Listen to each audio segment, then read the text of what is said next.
La herética Mariología ecuménica. Por Francesco La Amendoula para Academia Nuova Italia. Traducción propia. Primero. Mariología ecuménica, el último caballo de Troya de los modernistas para descatolicizar la Iglesia.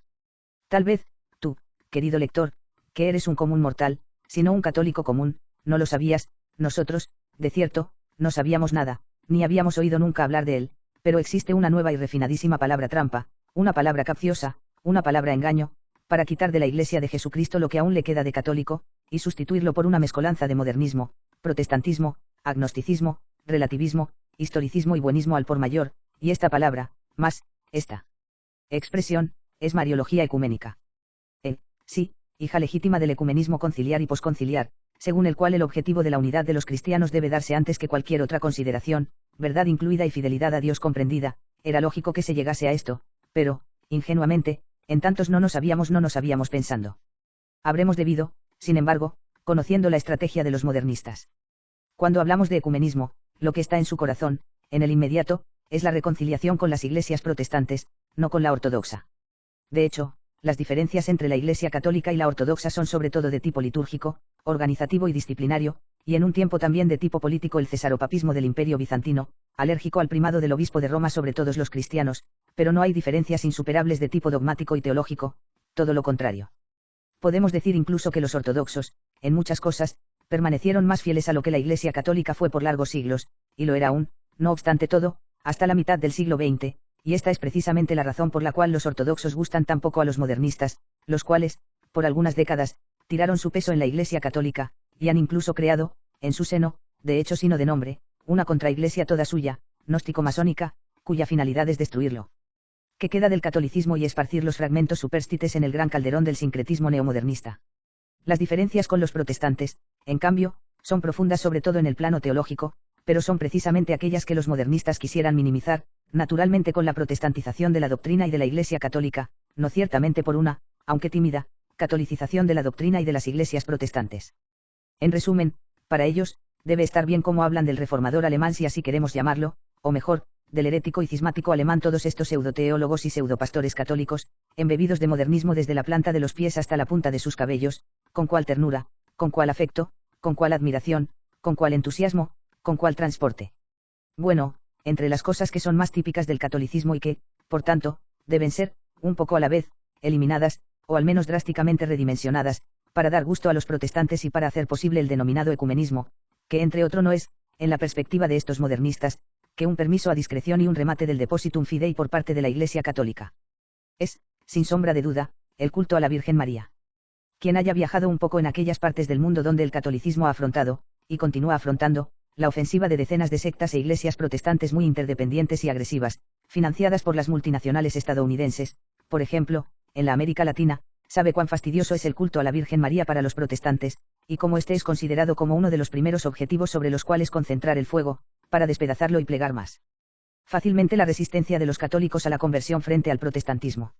Bien, recorriendo una revista católica dedicada específicamente al culto mariano, y que, en el pasado, habíamos apreciado, La Madonna della Neve, publicada por el Santuario de la Virgen de las Nieves de Adro, en la provincia de Brescia, N3, marzo de 2017, nos llevamos una sorpresa desagradable, un artículo sin firma, que bajo la curiosa rúbrica de Mariología ecuménica, lleva el título, extremadamente significativo, y típicamente protestante, solamente Cristo. No es claro si se deba interpretar como una tentativa declarada de protestantizar el culto a María bajo las narices de los fieles, vale decir reducirlo a los mínimos términos no pudiendo, con dos pies, suprimirlo sin más o como un clamoroso e involuntario, aunque sí paradójico, infortunio lingüístico, un verdadero y propio oxímoron, cuyo efecto no fue bien calculado. Porque es claro que adoptar el lema luterano solus Christus, que hace todo uno con el otro lema, sola escritura, equivale a excluir el culto mariano, tanto como equivale a liquidar toda la tradición católica que, sobre el culto, basa una parte notabilísima de sí misma, así como es claro que ninguna mariología ecuménica es posible, excepto con los ortodoxos, porque los protestantes excluyen toda forma de mariología, ni quieren aún oír hablar de ella, para ellos es solo oscurantismo y superstición, o peor. Y por ende, ¿de cuál mariología ecuménica están hablando? Estamos hablando, más bien, de una liquidación total, de una entrega sin condiciones. Alguno pensará que, tal vez, estamos un poco calcando la mano, que estamos exagerando. Después de todo, el objetivo final del ecumenismo, la reconstrucción de la unidad de los cristianos, bien vale algún sacrificio, y, si es necesario, algún compromiso, aunque sea un poco doloroso.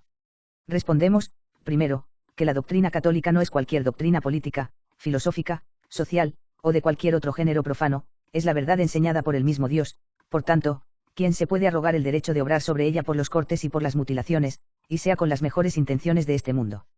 De este mundo, precisamente, pero cuando se habla de la revelación, no conviene razonar según el mundo, porque sería una medida del todo inadecuada, sino esforzarse en pensar tal como Dios se espera de nosotros, esto es, rindiéndose totalmente a su voluntad, y renunciando completamente a la nuestra. Segundo, respondemos que es inútil andarse en vueltas. Para los protestantes, el culto a María es una forma idolátrica, tal como lo es, más en general, el culto a los santos, y hasta a los ángeles. Basta entrar en una iglesia luterana para darse cuenta, solamente Cristo, y ningún otro. Por tanto, no es cuestión de sacrificios, no se puede andar a media calle, ellos no aceptarán nunca a la Virgen María como medianera entre su Hijo y los hombres, este es el punto, inútil hacerse la más mínima ilusión sobre esto. Diremos más, desde su punto de vista, ellos tienen perfectamente razón. Si la salvación viene solo y exclusivamente por Cristo, ¿por qué debería hacerse una excepción por la Virgen, y admitir que ella es corredentora de la humanidad? Repetimos, desde su punto de vista, sería una cesión inadmisible, para ellos, sería casi como elevar a María al rango de una cuarta persona de la Trinidad. Por esto se entiende cuáles son los verdaderos términos del problema, o los católicos renuncian al culto a María, o los protestantes, aceptándolo, se hacen católicos, tertium non datur. Pero, increíble decirlo, con una serie de contorsiones verbales y conceptuales verdaderamente espectaculares, he aquí que los voluntariosos católicos dialogantes y fautores del ecumenismo a toda costa, lejos de acobardarse, redoblan y triplican sus pasos, creen, benditos ellos, estar en buen punto de la obra, esto es, haber encontrado precisamente esta tercera posición, esta posición intermedia, que no descontente demasiado ni a los unos ni a los otros, porque, después de todo, parís bien. Vale una misa, y paciencia si se trata de una misa blasfema, en cuanto profanada por doctrinas que de católico no tienen nada, sino la mera apariencia, el cascarón vacío, tanto para confundir un poco las ideas a los más ingenuos, o según el punto de vista a los más tontos. Del resto, que los lectores juzguen según su buen sentido. Este es el párrafo central del artículo citado solamente Cristo. Los protestantes reformados, con distintos grados de severidad, utilizaban su eslogan Solus Christus para atacar lo que John Henry Newman habría después llamado el sistema de la mediación creada, ensayo sobre el desarrollo de la doctrina cristiana, páginas 138 a 139. Se trata del principio por el cual, bajo la soberanía de la única mediación increada de Cristo, existe toda una cadena de poderes de mediación: los sacramentos, la Iglesia, los santos y María que, aunque creados, transmitían a los creyentes la eficacia de la mediación increada de Cristo.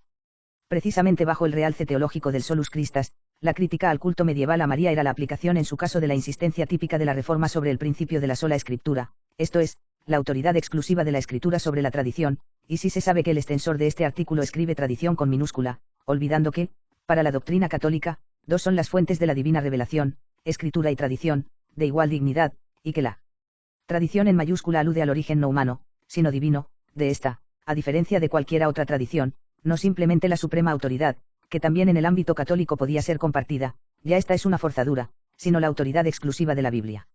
Así, los 39 artículos de la Iglesia de Inglaterra reformada, del 1571, colocaban las invocaciones a los santos en el último lugar en una lista de doctrinas romanas, definidas una afición vanamente inventada, que no se basa en una garantía de las Escrituras sino que es más bien repugnante a la palabra de Dios, artículo 22. Aún más radical era Calvino. En su institución de la religión cristiana insiste, quien, sea ángel o demonio, les ha revelado jamás a ninguno de ellos, ni siquiera una sola palabra de esta intercesión de los santos, que ellos se forjan. Porque en la Escritura no se hace mención alguna. ¿Qué razón tuvieron, pues, para inventarla? Ciertamente cuando el ingenio del hombre busca socorros que no están conformes con la palabra de Dios, bien a las claras descubre su desconfianza, libro 3, cap. XX, 21. La aplicación del principio exclusivo de la sola Escritura no era solo contra la doctrina de la intercesión de María y de los santos, sino también contra la proliferación medieval de historias sobre María y los santos privadas de cualquier fundamento bíblico. Desde el momento que estas historias contrastaban con la desnuda simplicidad del relato bíblico de Sara, Lutero, en sus lecturas sobre el Génesis, afirmaba, las leyendas y las historias de los santos que teníamos bajo el papado no corresponden a los cánones de la Sagrada Escritura. Y en otro texto polémico, del abuso de la misa, insistía, quiera Dios que yo tenga el tiempo para purificar las leyendas y los ejemplos, o que algún otro con un espíritu más elevado tenga el coraje de hacerlo, están llenas de mentiras y engaños. A su juicio, eran particularmente mentirosas las leyendas sobre los santos bíblicos, y sobre todo sobre María, en cuanto excluían el testimonio de la Escritura precisamente sobre las cualidades que los habían hecho santos. En esta polémica se han entrelazado elementos exquisitamente teológicos y aspectos culturales. Que en el medioevo se hubiese dado espacio a lo legendario y a la búsqueda de lo maravilloso a toda costa, Respecto de María y de los santos, está fuera de duda.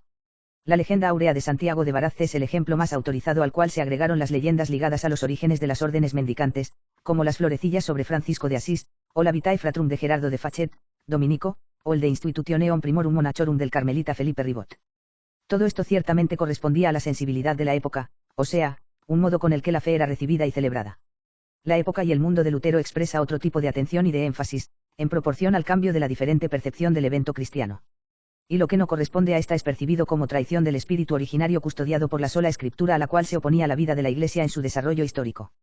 Pero ¿qué quiere decir, en fin, el autor de estas líneas? Que Lutero tenía razón al criticar ásperamente las florecillas de San Francisco o la leyenda dorada de Santiago de Barazze. Pero esto es un falso problema, porque, aquellos textos aunque bellísimos y profundamente espirituales nunca han hecho parte del canon, y mucho menos de la tradición. La tradición católica es otra cosa, las vidas de los santos no hacen parte, solo la acompañan solamente, si algo, representan el contorno. El núcleo de la tradición son los sacramentos 7, y no 2 como para Lutero, y con el más importante de todos, la Eucaristía, que es una y verdadera transubstanciación y el culto de los ángeles y de los santos, nos permitimos escribirlos en mayúscula, aun si no lo hace, tan es verdadero que en el mismo símbolo de los apóstoles, antiquísimo, recitamos, creo en la comunión de los santos, y, sobre todo, el culto a María, que también es antiquísimo, atestiguado casi desde los orígenes de la Iglesia. El pasaje clave del razonamiento del autor del párrafo informado arriba se encuentra hacia el final, allá donde afirma, la época y el mundo de Lutero expresa otro tipo de atención y de énfasis, en proporción al cambio de la diferente percepción del evento cristiano. En homenaje al ecumenismo, no se dice quién se equivocaba, si Lutero o la Iglesia católica, se dice, salomónicamente, que cada uno de los dos tenía su percepción del evento cristiano. Por tanto, no más la verdad, sino un vago evento cristiano, que cada uno puede percibir como le parezca. Esto, si da el caso, es el principio luterano de la libre interpretación de las Escrituras. Ya por esto se comprende que la denominada Mariología ecuménica es un engaño, y que ella oculta una voluntad de adecuar la tradición católica a los dictados del protestantismo, esto es, degradarla de tradición a tradición, una cosa toda humana, que también puede ser falaz. Pero hay más, y peor, si es posible. No solo se abre, más, se fuerza el camino a la protestantización del catolicismo, se crean los presupuestos para un desarrollo posterior, que se puede definir historicismo y relativismo. Es historicismo, de hecho, a bajar cualquier contenido de verdad, aún sobrenatural, al nivel de la cultura históricamente dada en cierto momento temporal, y es relativismo arrojar el discurso sobre la revelación del terreno de la verdad al terreno, insidioso y subjetivo por su naturaleza, de la percepción. No solo cada uno tiene su percepción, pero también un mismo sujeto puede tener 3, 4, o 100, según el humor y la jornada. En resumen, 1, ninguno y 100.000, como para Luigi Pirandello. Y esto aún sería catolicismo. Sería un cristianismo. Ah, ya, estábamos olvidando. El no Papa Francisco ha dicho, claro y pelado, que la doctrina no debe devenirse una cosa rígida, que divide, que levanta muros, una cosa de fanáticos, que él llama, con sumo desprecio, ideología, sino que ella es una cosa buena si se demuestra capaz de unir, si sabe tender puentes, y luego, debe ser una doctrina líquida, evanescente, precisamente gaseosa. Pero esta última conclusión, nos asumimos la responsabilidad de tirarla nosotros. Estamos asistiendo a un proceso de liquidación acelerada, liquidación de la fe católica, de la identidad católica, y, naturalmente, de la Iglesia católica, vista ahora como la piedra de tropiezo sobre el maravilloso camino del ecumenismo y del diálogo con los no creyentes y con el mundo moderno. Justo, ¿qué tiene para hacer una Iglesia católica, en un mundo sin muros, hecha de solos puentes, donde lo bello es que hay tantas verdades cuantos son los habitantes del planeta, y donde quien habla de la verdad, con la mayúscula, es tachado de fanatismo y de fundamentalismo, mirando el caso precisamente por aquellos mismos que no hablan nunca del fanatismo y del fundamentalismo islámico, más, por orden del Papa, no hablan ni mucho menos del terrorismo islámico, ni ante la sangre derramada. Ríos en todas partes del mundo, como y más que en tiempos de las persecuciones desencadenadas por los emperadores de la Roma antigua. Segundo Jan Gitton, maestro malvado de Mariología ecuménica. En su tiempo habíamos desenmascarado las intenciones ocultas de aquel novísimo absurdo teológico y religioso que viene pomposamente llamado Mariología ecuménica, una de las tantas aberraciones nacidas del deprecable Concilio Vaticano II, ver el artículo Mariología ecuménica, el último caballo de Troya de los modernistas para decatolicizar la Iglesia, publicado en el sitio de la Academia Nueva Italia el 15 de julio de 2017. Si después queremos resaltar al mayor artífice de esta nueva y monstruosa criatura parida de aquel falso catolicismo que es en efecto, el neomodernismo conciliar, no tardaremos en individualizarlo en aquel que en los años del concilio y del postconcilio era presentado por los medios masivos laicos y por la misma cultura católica como el más filósofo católico viviente, junto a Jacques Maritain, Jean-Marie Pierre Guiton Bertrand, San Esteban del Loira, 18 de agosto de 1901 París, 21 de Marzo de 1999. El primer observador laico invitado a asistir a las sesiones del concilio por Juan XXIII, al que había conocido personalmente cuando este era nuncio apostólico en París, desde 1944 a 1952, y el único en presencia hasta la clausura del mismo. Es una verdadera tragedia que en el curso de estas décadas esté arraigada la errónea creencia que figuras como la de Jean Guipton, o también la de Jacques Maritain, representen la punta de diamante del pensamiento católico. Pero es la misma tragedia por la cual los no papas como Juan XXIII, Pablo VI, Juan Pablo II y Benedicto XVI fueron santificados, los tres primeros, por ahora, o al menos elogiados más allá de toda medida, piénsese en el no papa bueno por antonomasia y el no papa del concilio, por no hablar del actual inquilino de Casa Santa Marta, el no papa de la gente, fueron, en el imaginario colectivo, los mejores papas en la historia de la Iglesia, mientras la verdad es que, precisamente por haber querido aquel concilio y por haber aprobado y llevado adelante su desgraciada agenda, ellos pasarán a la historia, cuando finalmente la verdad sea afirmada sobre los escombros de las mentiras desarraigadas, como los peores papas en absoluto. Aquellos, esto es, que traicionaron el mandato de Jesucristo a San Peteñedro, apacienta mis ovejas, llevando a la Iglesia a la herejía y a la apostasía y, lo que es aún peor, si fuese posible, haciéndolo con arte tan insidiosa y con tal consumada malicia que las ovejas engañadas y traicionadas no se hubiesen dado cuenta nunca. Jean-Marie Pierre Guipton Bertrand, maestro malvado de Mariología ecuménica. Más que punta de diamante del pensamiento católico, fue el artífice de aquella criatura monstruosa parida por aquel falso catolicismo, que es el neomodernismo conciliar. Para convencerse de lo dicho hasta ahora, basta tomar el libro de Jean Guipton La Virgen María y leer, en particular, el capítulo titulado La Virgen y el Ecumenismo, las páginas más chifladas, más incoherentes y más heréticas que un filósofo católico haya podido dedicar al misterio de la Santísima Madre de Dios, título original, La Vierge Marie, Ouvie, ed. Montaigne, París, 1949, 1954, traducción del francés por Lorenzo Fenoglio, Milán, Gascouni Editore, 1987, páginas 227 a 229. Quisiera afrontar como última la cuestión de la unidad de la Iglesia. Es indudable que la Virgen Eterna sea la primera entre las criaturas ya en la gloria en interceder para que se realice la unidad de los cristianos en Cristo. La analogía con la maternidad es elocuente, toda madre quiere a sus propios hijos unidos y congregados con los vínculos de un único amor. Es por eso paradójico que la fe católica en la Virgen devenga para muchos otros cristianos un obstáculo para la reunión. Digamos que en la Iglesia católica el desarrollo de la Mariología, aunque legítimo como se quiera, habría podido también no verificarse de veras, quedando la fe de los cristianos en el estadio virtual en el cual se encontraba en la época apostólica. Así como por otra parte, esta misma Mariología habría podido en los siglos asumir formas diferentes a las cuales se ha revestido, como diferentes habrían podido ser las sombras del sentimiento. Imaginemos por ejemplo, que los apóstoles se hubiesen dirigido hacia las Indias o a la China en vez de dirigirse a la Hélade y el mundo romano, en esta eventualidad lo afirma don Pierre Celestin, Lu Chengxiang, los 2 milenios que están yendo a su fin habrían tenido un decurso histórico radicalmente distinto. En esta hipótesis, es verosímil que la Virgen no fuese pensada y, especialmente, sentida en la misma manera. Tal vez fuera descubierta antes aquella maternidad de gracia sobre la cual se refleja hoy, o tal vez, al contrario, la atención se hubiese llevado a otros aspectos hasta ahora inexplorados, como la colaboración de la Virgen en las operaciones del Espíritu Santo, o el paralelismo entre la Virgen y la Iglesia, o sobre aspectos de pasividad profundas, a los cuales más sensible es el alma oriental.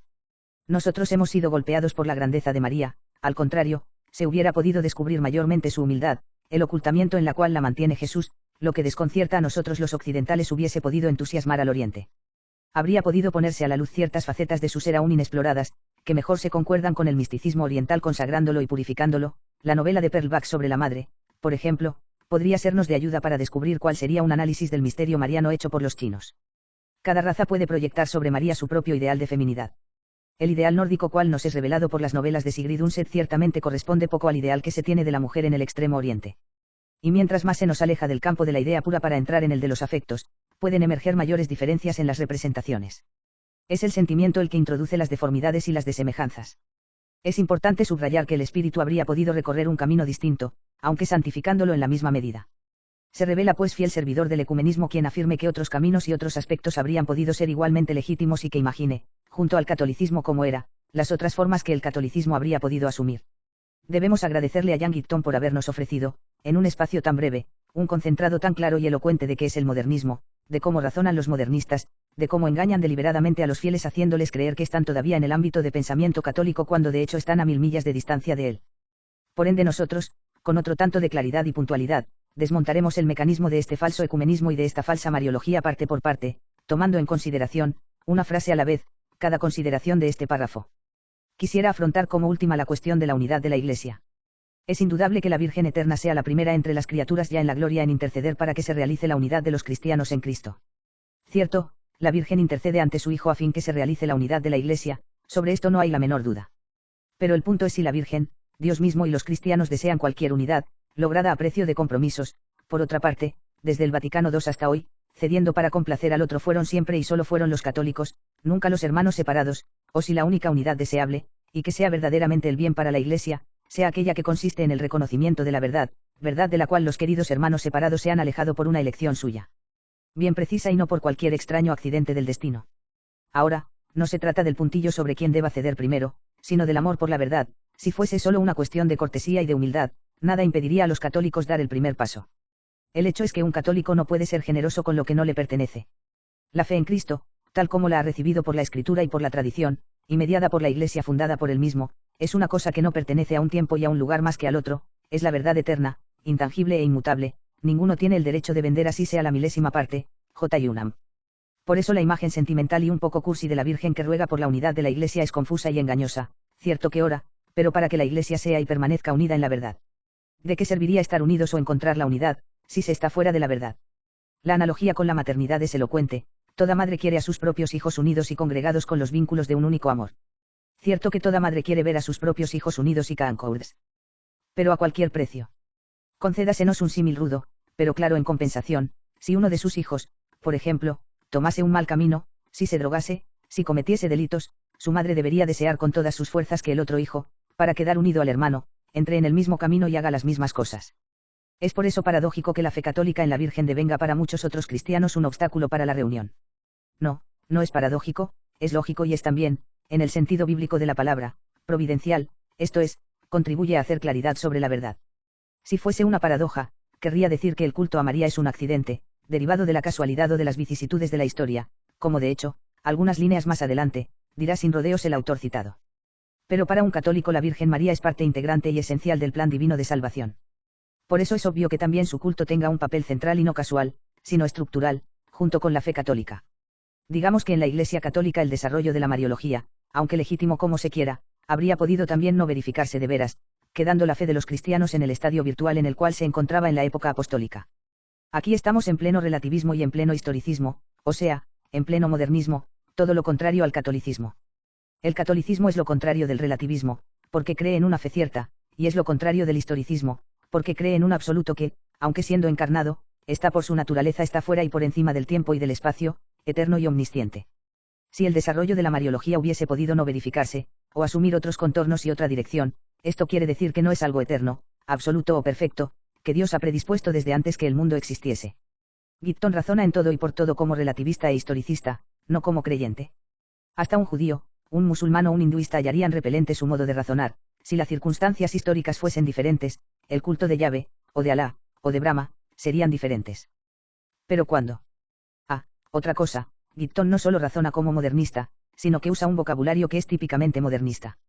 Cuando dice que el desarrollo de la Mariología es una cosa legítima, emplea un término que tiene poco o nada que ver con el lenguaje religioso. No es cuestión si el culto mariano sea legítimo o ilegítimo, es cuestión si es verdadero o falso. La legitimidad concierne a algo que es creado y establecido por los hombres, la verdad es algo que viene establecido por Dios. Así como por otra parte, esta misma Mariología habría podido en los siglos asumir formas diferentes a las cuales se ha revestido, como diferentes habrían podido ser las sombras del sentimiento.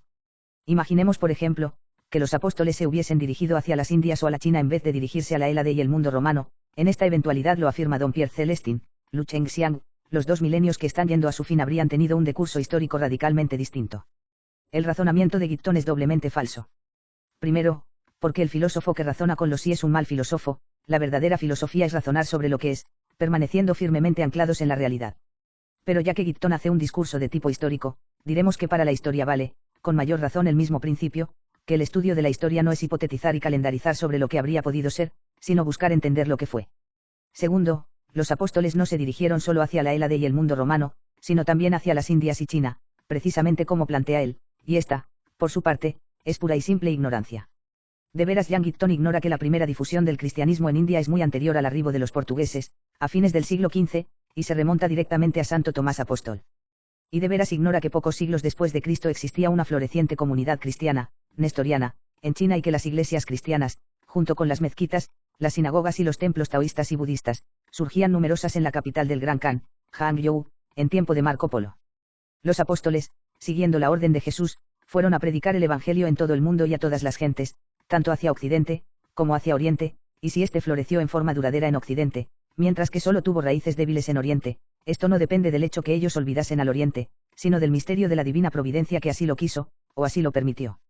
Roncalli y Mountini, los no papas del Concilio Vaticano II. En esta hipótesis, es verosímil que la Virgen no fuese pensada y, especialmente, sentida en la misma manera. Tal vez fuera descubierta antes aquella maternidad de gracia sobre la cual se refleja hoy, o tal vez, al contrario, la atención se hubiese llevado a otros aspectos hasta ahora inexplorados, como la colaboración de la Virgen en las operaciones del Espíritu Santo, o el paralelismo entre la Virgen y la Iglesia, o sobre aspectos de pasividad profundas, a los cuales más sensible es el alma oriental. Prosiguen las especulaciones relativistas y gratuitas sobre lo que habría podido ser. Por otra parte, los aspectos señalados del culto mariano no quedaron inexplorados, también esta se diría una carencia de conocimientos por parte del autor. Pero el vicio de fondo de Gipton es otro, para él el culto de la Virgen es el fruto de lo que piensan los hombres de ella, no le roza la idea que tal impostación es completamente errónea y que todo, en la revelación y en la Iglesia fundada sobre ella, por tanto, en la verdad por ella enseñada, tiene su origen en Dios. La diferencia es sustancial, lo que piensan los hombres es subjetivo, lo que piensa Dios es objetivo. La fe significa buscar la objetividad de la presencia de Dios, no la subjetividad de un Dios todo nuestro, fabricado en nuestra imaginación. Y esto vale obviamente también para María. Cuando dirigimos a ella nuestra oración, como hacemos rezando el Santo Rosario, no le rezamos a una María creada por nuestra mente, sino a la María real, objetiva, verdadera y absoluta. Nosotros hemos sido golpeados por la grandeza de María, al contrario, se hubiera podido descubrir mayormente su humildad, el ocultamiento en la cual la mantiene Jesús, lo que desconcierta a nosotros los occidentales hubiese podido entusiasmar al Oriente. Habría podido ponerse a la luz ciertas facetas de su ser aún inexploradas, que mejor se concuerdan con el misticismo oriental consagrándolo y purificándolo. La novela de Perlbach sobre la Madre, por ejemplo, podría sernos de ayuda para descubrir cuál sería un análisis del misterio mariano hecho por los chinos. ¿Quién le ha dicho a Gipton que nosotros los occidentales, expresión discutible en sí misma, los europeos no son occidentales, son europeos y basta, los americanos, si algo, son occidentales, estamos golpeados por la grandeza de María y no por su humildad? En realidad, desde siempre, los católicos admiran la grandeza de María que se manifiesta a través de su extrema humildad, según la enseñanza de Jesús, quien se exalta será humillado, mas quien se humilla será exaltado. Recordemos, a título de ejemplo, los estupendos e inigualables versos del sumo poeta: Virgen Madre, hija de tu Hijo, humilde y alta más que criatura, término fino de eterno consejo, Divina Comedia, Paraíso, Canto 33, 1-3. Cada raza puede proyectar sobre María su propio ideal de feminidad. El ideal nórdico cual nos es revelado por las novelas de Sigrid Undset ciertamente corresponde poco al ideal que se tiene de la mujer en el Extremo Oriente. Y esto no es solo relativismo, es también consumismo. Cada uno va al supermercado mariano y se lleva a casa la imagen de María que más se le ajuste. Muy fácil, muy banal. No es el creyente que proyecta en María su propio ideal particular, si así fuese, se trataría de una instrumentalización, incluso de un sacrilegio. Al contrario, es ella quien proyecta sobre nosotros el rayo de la gracia, cuando la invocamos con corazón sincero, no adorándola como si fuese Dios, sino venerándola como la Madre de Jesús y por ende, en sentido no metafórico, como la Madre del Verbo encarnado. Quien la piensa como Gipton, por fuerza de cosas ve a María como una mujer que se adapta, vez tras vez, a nuestra mentalidad y a nuestras costumbres. Y luego tenemos a María solo mujer y para más migrante y mestiza de Bergoglio, y la María en Bermuda, y por qué no en bikini, del muy celebrado padre Antonio Tonino Bello Imperator, CFR nuestro artículo, Don Tonino y la Virgen en Bermuda, Santo Súbito, publicado en el sitio de la Academia Nueva Italia el 5 de abril de 1921. Entre relativismo y consumismo, cada uno va al supermercado mariano y se lleva a casa la imagen de María que más se le ajuste. Muy fácil, muy banal. Y mientras más se nos aleja del campo de la idea pura para entrar en el de los afectos, pueden emerger mayores diferencias en las representaciones. Es el sentimiento el que introduce las deformidades y las desemejanzas. Es importante subrayar que el espíritu habría podido recorrer un camino distinto, aunque santificándolo en la misma medida. Procediendo con sapiente habilidad, vale decir con constante ambigüedad, Gipton dice que, el espíritu habría podido recorrer un camino distinto, aunque santificándolo en la misma medida. Pero si María es parte esencial y centralísima en el plan de la redención, es ilógico pensar que Dios habría podido señalarle un libreto diferente, y es no solo irrespetuoso, sino también algo fútil y ocioso, ponerse a fantasear en papeles alternativos de la Virgen, en igualdad de santificación. Y después, ¿qué es esta petulancia, esta indiscreción y ese querer entrometerse en los designios de Dios, por la mísera satisfacción de decir que Dios ha hecho así, pero también podía hacer de otra forma? No hay aquí tal vez un residuo de aquella soberbia intelectual por la cual los hombres, no pudiendo competir con la omnisciencia de Dios, quieren al menos tomarse la mísera satisfacción de decir que ninguno podría comprender aquellos designios, no porque son insondables, sino porque son imprevisibles, en el sentido puramente humano del término. Se revela pues fiel servidor del ecumenismo quien afirme que otros caminos y otros aspectos habrían podido ser igualmente legítimos y que imagine, junto al catolicismo como era, las otras formas que el catolicismo habría podido asumir. Si no otro, esto es claro, no es el católico que debe adecuarse al magisterio y a la tradición, aceptándolos integralmente, sino es quien imagina un catolicismo diferente del que efectivamente se ha realizado, quien se muestra fiel servidor del ecumenismo, o sea, la nueva religión nacida del Concilio Vaticano II, que es el modernismo. La expresión, fiel servidor, se emplea para designar al seguidor de la fe, por tanto Gibbon admite y declara abiertamente que el ecumenismo es un aspecto de una nueva religión, de la cual los católicos, o mejor, los ex-católicos, deben convertirse en fieles servidores. Ya no fieles servidores de Cristo, sino fieles servidores del ecumenismo. No hay necesidad de más comentarios. Cualquier cosa que queramos agregar, no sería más elocuente que las palabras del mismo Jan Gibbon. Fin. Editadas erratas, el autor confunde a los no papas con verdaderos papas.